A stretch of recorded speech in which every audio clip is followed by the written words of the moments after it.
Top academy के platform पर आप सभी का स्वागत है। मैं पंकज सर जीएस में आपको लाया हूं भारतीय इतिहास से पेट स्पेशल में जैन धर्म से बनने वाले एकदम इम्पॉर्टेंट प्रश्न है। एकदम मान लीजिए कि गांठ मान कर लीजिए कि पेट स्पेशल में जैन धर्म से यहीं से आने वाले प्रश्नों की बात करेंगे। आइए हम शुरू करते हैं जैन धर्म। तो जैन धर्म से संबंधित पहला प्रश्न बनता है कि जैन धर्म के संस्थापक कौन थे। तो जैन धर्म के संस्थापक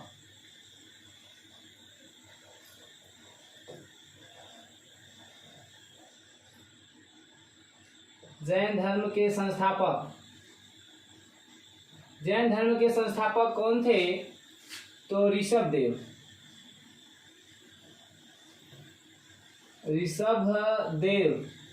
ऋषभदेव को जैन धर्म का क्या कहा गया है, संस्थापक कहा गया है। अब इसमें यह प्रश्न बनता है कि जैन धर्म में कुल कितने तीर्थंकर हुए। तो जैन धर्म में कुल 24 तीर्थंकर हुए।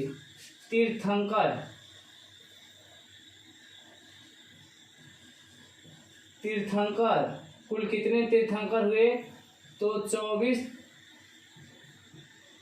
तीर्थंकर हुए। अब इसमें प्रश्न पूछा जाता है कि पहले तीर्थंकर जैन धर्म के कौन थे, दूसरे तीर्थंकर कौन थे, 22वें कौन थे, 23वें कौन थे, 24वें कौन थे और इनका प्रतीक चिन्ह क्या है। तो आइए शुरू करते हैं हम तीर्थंकरों में। पहला प्रथम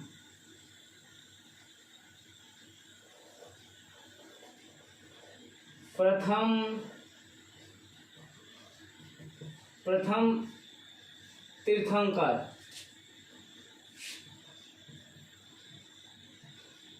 ऋषभदेव।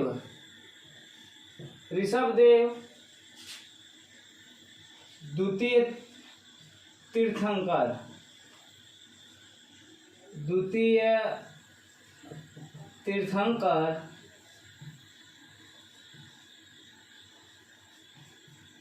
अजितनाथ।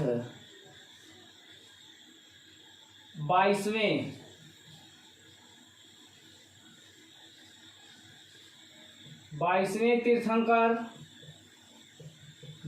तीर्थंकर अरिष्टनेमी।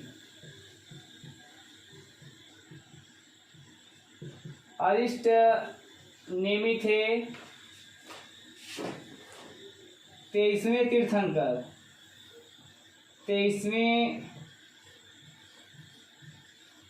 तीर्थंकर कौन थे। तो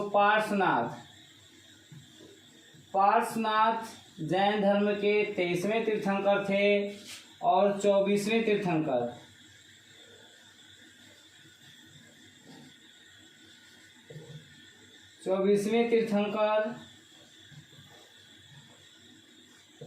महावीर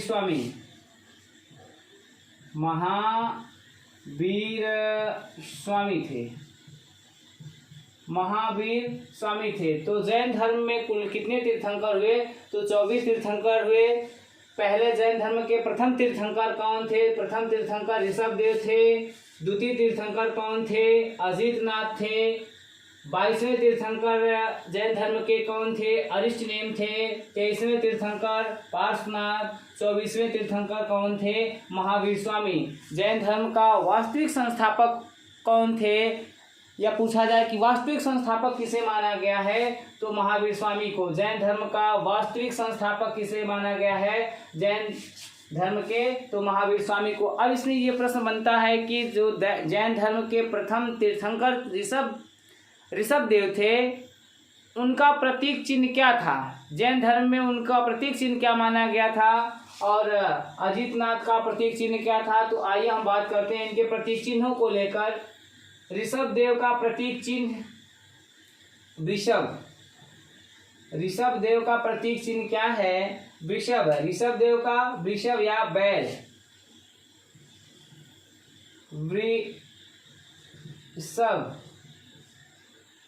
ऋषभदेव का प्रतीक चिन्ह वृषभ या बैल।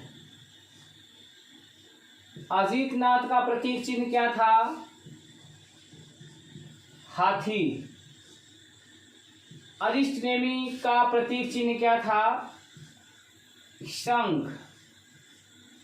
पार्श्वनाथ का प्रतीक चिन्ह क्या था?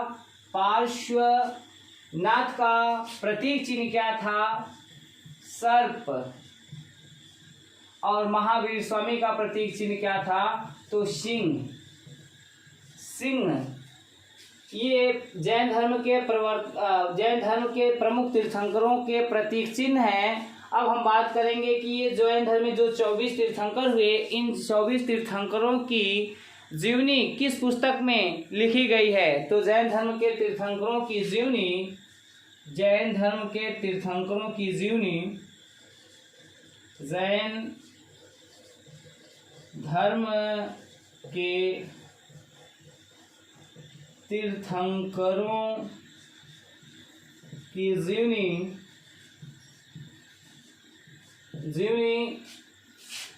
कल्पसूत्र में, कल्पसूत्र नामक पुस्तक में संग्रहित की गई है या लिखी गई है। अब इसमें हम बात करेंगे कि ये कल्पसूत्र पुस्तक किसने लिखी थी? कल्पसूत्र पुस्तक किसने लिखी? कल्पसूत्र पुस्तक भद्रबाहु ने लिखी। भद्रबाहु ने लिखी। कल्पसूत्र पुस्तक किसने लिखी? तो भद्रबाहु ने लिखी। अब इसमें बात हम करेंगे महावीर स्वामी के जन्म को लेकर। महावीर स्वामी का जन्म कब हुआ था और कहाँ हुआ था? तो महावीर स्वामी का जन्म, महावीर स्वामी का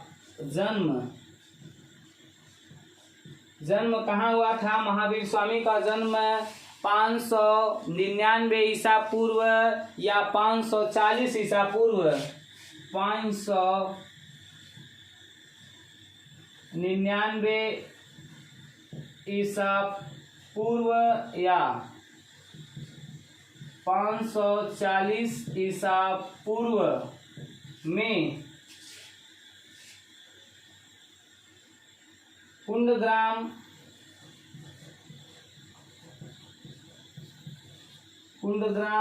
वैशाली में हुआ था। वैशाली में हुआ था। अब इस बात करते हैं कि भगवान महावीर स्वामी के बचपन का क्या नाम था? बचपन का नाम,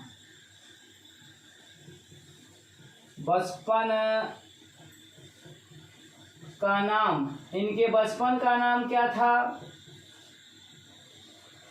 वर्धमान था। महावीर स्वामी के बचपन का नाम क्या था? वर्धमान था। और फिर इसमें पूछा जाता है कि महावीर स्वामी ने कौन सा कथन कहा है या कौन सा वाक्य दिया है? तो सबसे इम्पोर्टेंट वाक्य आता है जियो और जीने दो। जियो और जीनो दे, जियो और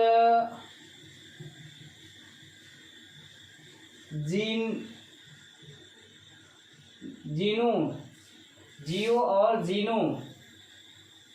जीनो दो।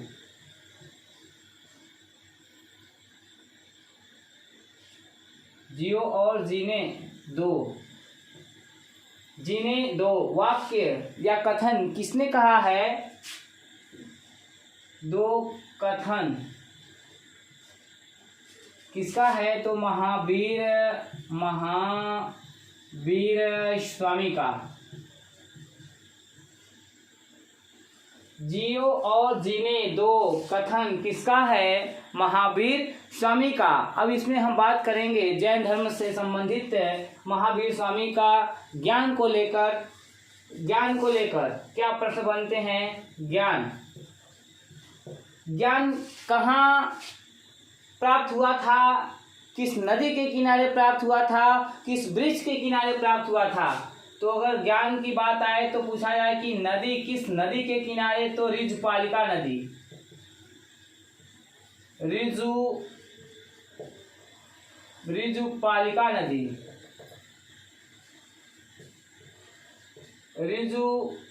पालिका नदी के किनारे। वृक्ष किस वृक्ष के किनारे? तो साल वृक्ष के किनारे, साल वृक्ष के किनारे। जब ज्ञान प्राप्त हो गया तो ज्ञान प्राप्ति के बाद क्या कहलाए? ज्ञान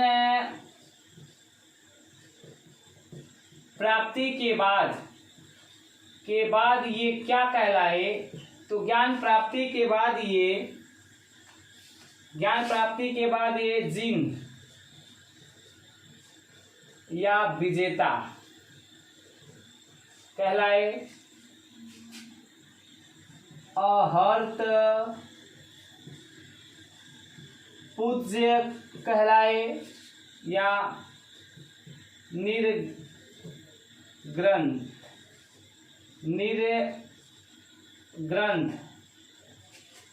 बंधनहीन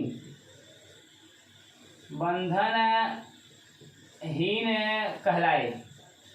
लेकिन जैन धर्म में पूछा जाए कि पूर्ण ज्ञान प्राप्ति के बाद कहलाए, क्या कहलाए? पूर्ण ज्ञान प्राप्ति के बाद, पूर्ण ज्ञान के प्राप्ति के बाद, पूर्ण ज्ञान प्राप्ति के बाद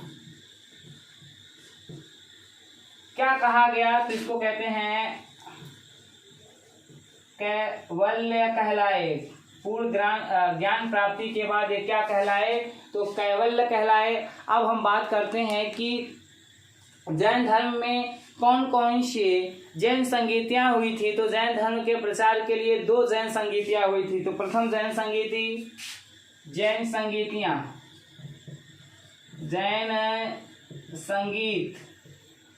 कितनी जैन संगीतियाँ हुई थी? 2 जैन संगीतियाँ हुई थी। प्रथम जैन संगीति कहाँ हुई थी? पाटलिपुत्र में। किसके शासनकाल में या किसकी अध्यक्षता में? तो स्थूलभद्र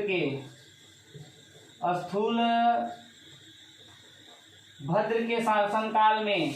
और इसी प्रथम जैन संगीति के समय में जैन धर्म 2 भागों में बट गया था, श्वेतांबर और दिगंबर, 2 संप्रदाय में बट गया था।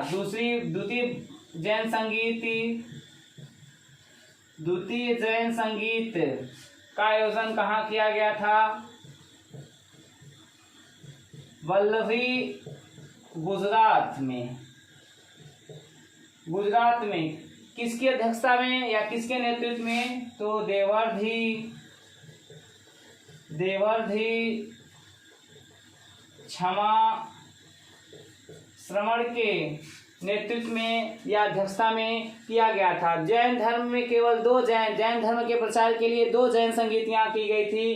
प्रथम जैन संगीति का आयोजन कहाँ किया गया था? पाटलिपुत्र में किया गया था। किसके शासनकाल में? स्थूलभद्र के शासनकाल में। द्वितीय जैन संगीत का आयोजन कहाँ किया गया था? वल्लभी में किया गया था। वल्लभी कहाँ पड़ता है? गुजरात में पड़ता है। किसके समय में? देवर्धि क्षमा श्रवण के शासनकाल में हुई थी। अब हम बात करेंगे कि जैन धर्म के प्रमुख ग्रंथ क्या हैं और इसके अनुयायी कौन थे। तो जैन धर्म के प्रथम अनुयायी जैन धर्म के प्रथम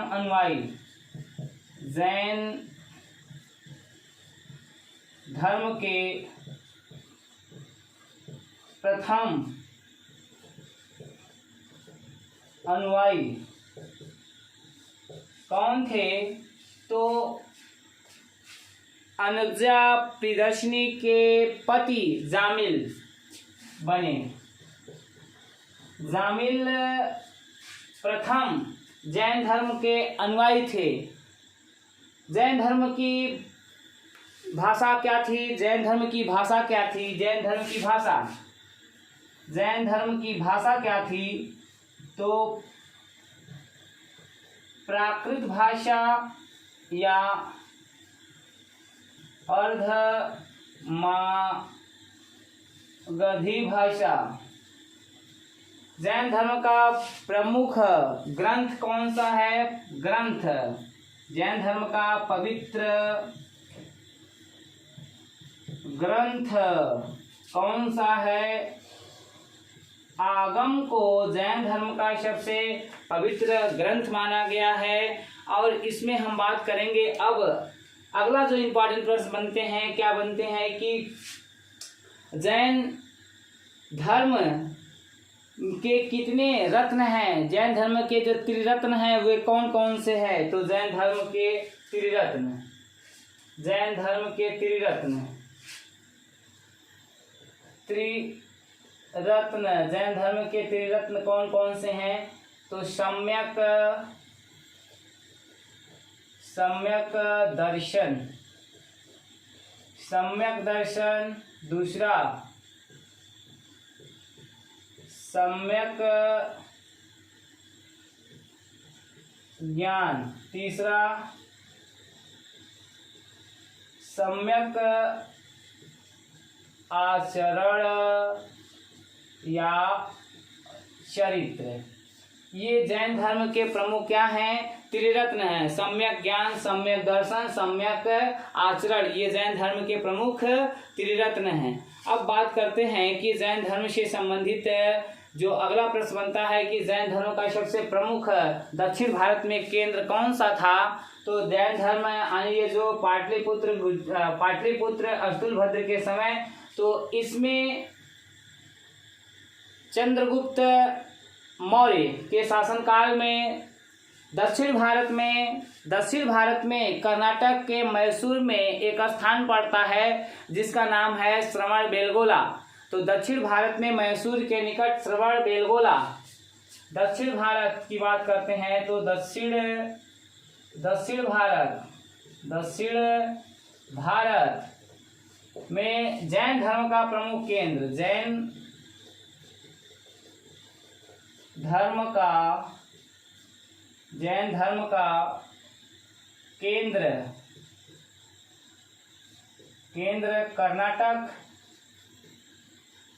कर्नाटक के मैसूर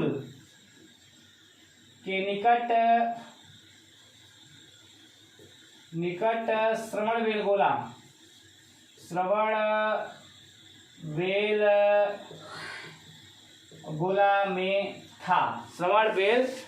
में था। तो जैन धर्म से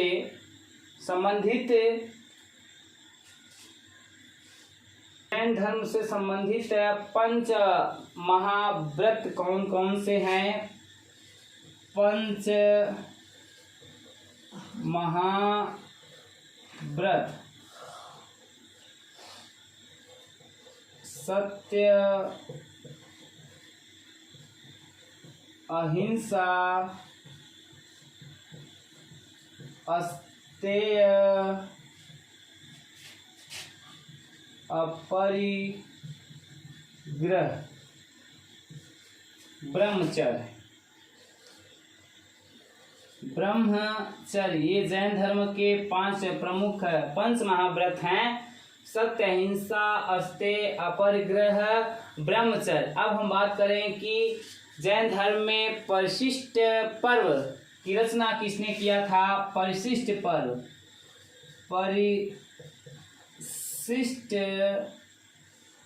पर्व की रचना किसने किया था।